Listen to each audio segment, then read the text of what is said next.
কারণ আপনারা সবাই আমাকে শুনতে পাচ্ছেন। গত 12 ডিসেম্বর 2025 সময় দুপুর 2:23 ওসমান হাদিকে গুলি করা হয় এবং এই সংবাদ পাওয়া মাত্রই র্যাব ঘটনাস্থলে উপস্থিত হয়ে ছায়া তদন্তের উদ্দেশ্যে ক্রাইম সিন পরিদর্শন, বিভিন্ন তথ্য এবং সিসিটিভি ফুটেজ সংগ্রহ, বিশ্লেষণ এবং প্রযুক্তি সহায়তায় হত্যার ঘটনায় জড়িত মোটরসাইকেলের দ্বিতীয় আসনধারী এবং শুটার হিসেবে ফয়সাল করিম মাসুদকে শনাক্ত করে। ফয়সালের গতিবিধি পর্যবেক্ষণ এবং প্রযুক্তি সহায়তায় জড়িত অপর ব্যক্তি মোটরসাইকেল চালক আলমগীরকেও শনাক্ত করা হয়। ঘটনাস্থলে সিসিটিভি ফুটেজ পর্যালোচনা করে হত্যায় ব্যবহৃত মোটরসাইকেলটির সম্ভাব্য নাম্বার প্লেট ঢাকা মেট্রো ল 54 63 75, যার মালিক মোহাম্মদ আব্দুল হান্নানকে মোহাম্মদপুর থেকে গ্রেফতার করা হয়। পরবর্তীতে জানতে পারা যায় যে ফয়সাল করিম তার স্ত্রীর বাসা নরসিংদীতে 11 ডিসেম্বর আনুমানিক সকাল 6টা পর্যন্ত অবস্থান করেন। তারপর তিনি আগারগাঁওয়ের উদ্দেশ্যে রওনা করে আনুমানিক সন্ধ্যা 8টায় তার বোন জেসমিনের বাসায় পৌঁছান।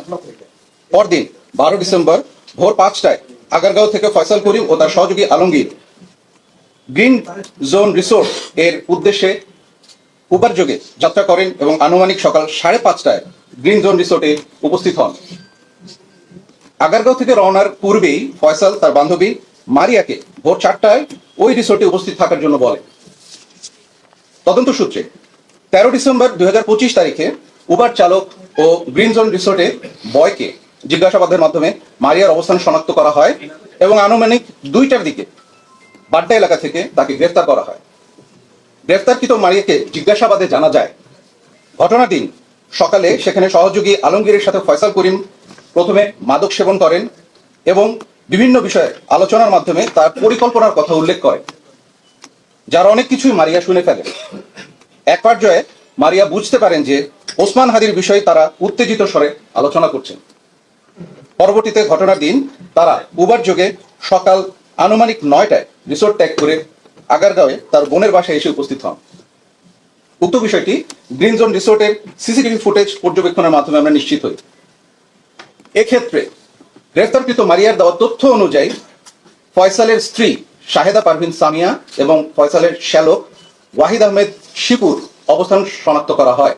পরবর্তীতে 13 ডিসেম্বর আনুমানিক দুপুর 12টার সময় শিপুকে নরসিংদী হতে গ্রেফতার করে র্যাপিড অ্যাকশন ব্যাটালিয়ন।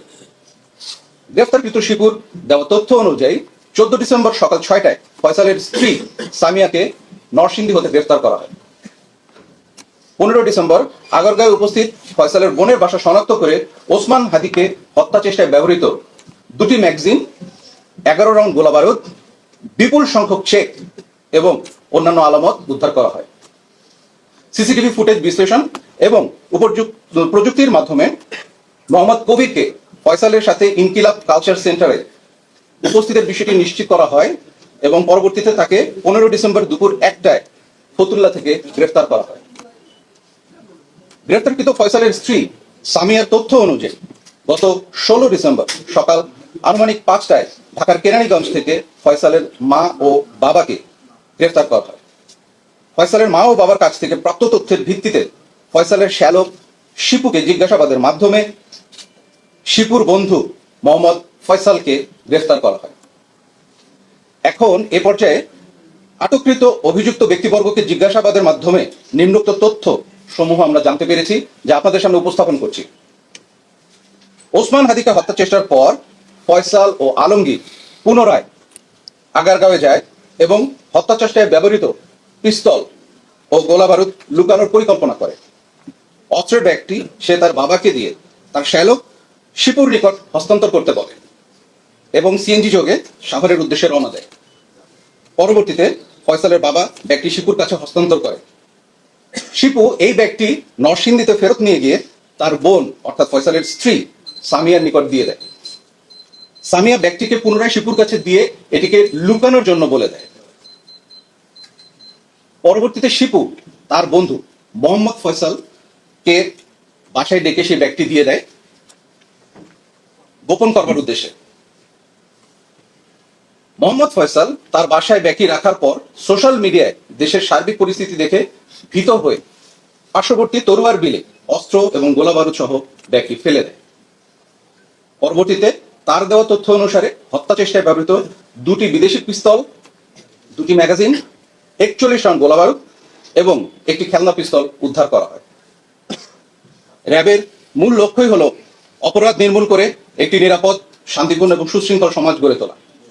আর তাই এই ধরনের অপরাধীদের বিরুদ্ধে আমাদের এই অভিযান চলমান থাকবে এবং এই ঘৃণ্য হত্যাকাণ্ডের সাথে জড়িত মূল অপরাধীদেরকে অবশ্যই আইনের আওতায় আনা হবে।